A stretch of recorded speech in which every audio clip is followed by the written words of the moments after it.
Oi pessoal, tudo bem? A gente vai dar continuidade hoje à aula de Direito das Obrigações e vamos falar um pouquinho mais de um assunto que a gente já tinha começado a conversar na aula passada, que é sobre os deveres primários, anexos e acidentais.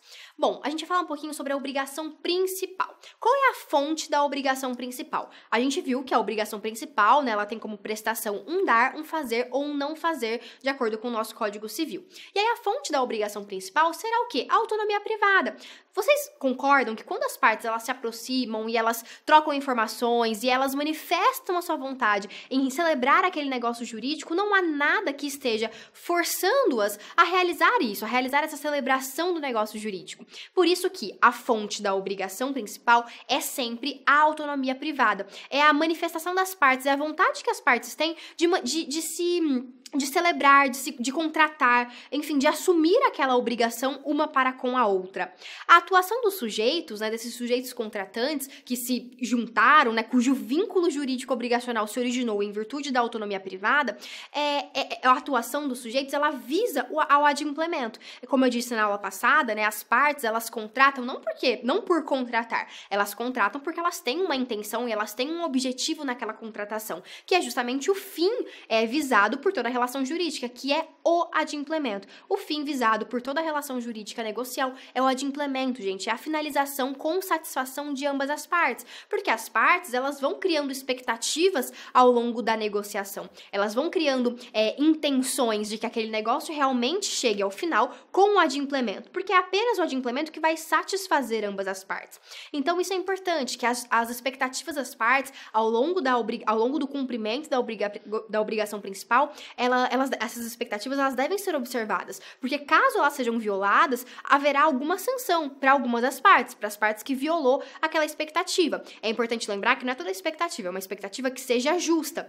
Então, ao pensar, por exemplo, que a gente celebrou um negócio jurídico, a gente já está no desenvolvimento dessa relação jurídica obrigacional, então já estão sendo realizados os atos necessários para o cumprimento, para o adimplemento da obrigação. Caso uma das partes, de alguma maneira, simplesmente abandone a obrigação voluntariamente, vocês entendem que houve uma violação muito grave à expectativa da contraparte, que era uma expectativa justa, era uma justa expectativa na medida em que ela foi alimentada pela contraparte, né?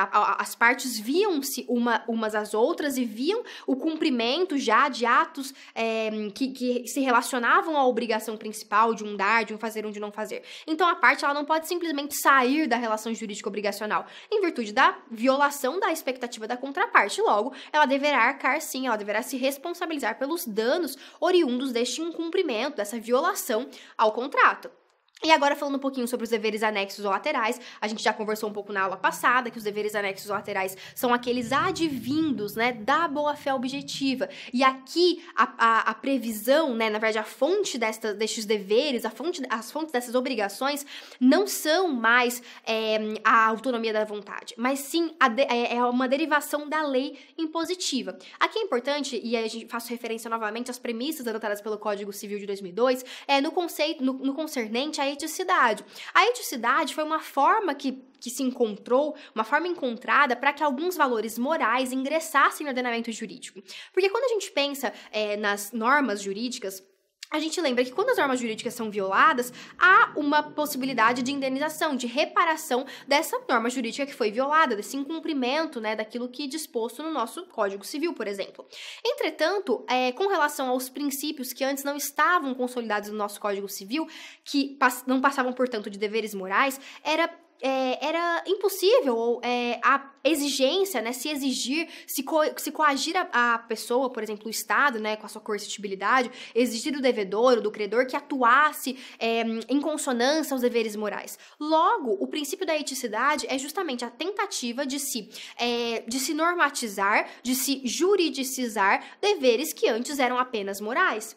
Logo, o que eu trago aqui para vocês é que a fonte da obrigação, quando a gente fala da obrigação lateral, da obrigação anexa, né, que são os deveres laterais ou anexos, neste caso, a fonte é a própria lei, porque o nosso Código Civil de 2002, por isso, ele fez da boa-fé não mais um mero dever moral, que antes não estava nem juridicizado, a boa-fé objetiva, mas juridicizou a boa-fé objetiva mediante o artigo 422 do Código Civil, 113 do Código Civil, 187 e assim por diante. Então, hoje em dia, se existem deveres anexos ou laterais, a fonte de tais deveres é justamente a lei. A lei por quê? Porque a lei positivou alguns deveres que antes do Código Civil de 2002 eram tão somente deveres morais. A aplicação dos deveres anexos pela jurisprudência, né, a aplicação da boa-fé objetiva, eu citei na aula passada para vocês. Quando a gente falou, por exemplo, da necessidade de cooperação, de informação, da necessidade de proteção das partes contratantes. Todos estes exemplos são exemplos, sim, de desdobramentos da boa-fé objetiva, que, como nós sabemos, é um instituto multifacetado, né? Um princípio jurídico adotado pelo nosso Código Civil, no 422 do Código Civil, como uma cláusula geral, na medida em que tem um conceito indeterminado, uma atuação que vai depender do caso concreto, e ela concretiza estes deveres que antes não enunciados juridicamente pelo nosso Código Civil, mas apenas previstos em âmbito moral. Ok? E por fim, falamos sobre os deveres secundários. Os deveres secundários, a fonte destes deveres secundários não é a autonomia, mas é a autonomia privada, como é a fonte dos deveres primários, não é mais a lei impositiva, como é o caso dos deveres anexos laterais, mas é a própria lei e o ato ilícito. Então, quando a gente pensa nos deveres secundários, a gente lembra, por exemplo, no artigo 400 do Código Civil, que eu trouxe aqui para vocês, ó. A mora do credor subtrai o devedor isento de dolo a responsabilidade pela conservação da coisa, obriga o credor a ressarcir as despesas empregadas em conservá-la e sujeita-o a recebê-la pela estimação mais favorável ao seu devedor, se o seu valor oscilar entre o dia estabelecido para o pagamento e sua efetivação.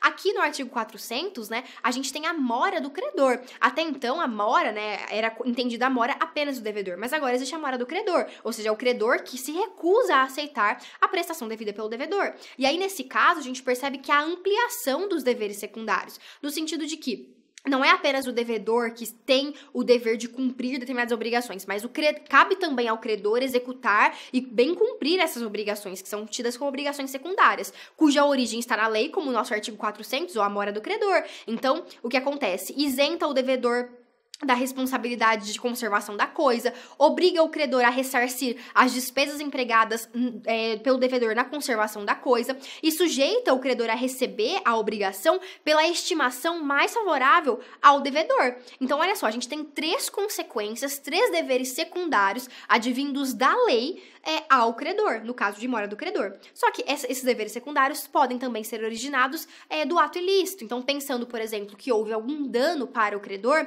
ainda que os tribunais estejam um pouco receosos em conceder a indenização de danos morais pelo incumprimento de contratos, é importante lembrar que existem algumas situações excepcionais que, sim, em que são identificados mais que um mero aborrecimento pelo incumprimento ou pela violação da justa expectativa, mas há, sim, critérios suficientes para indenização por danos morais, que seria, por exemplo, o exemplo de dever secundário decorrente do ato ilícito.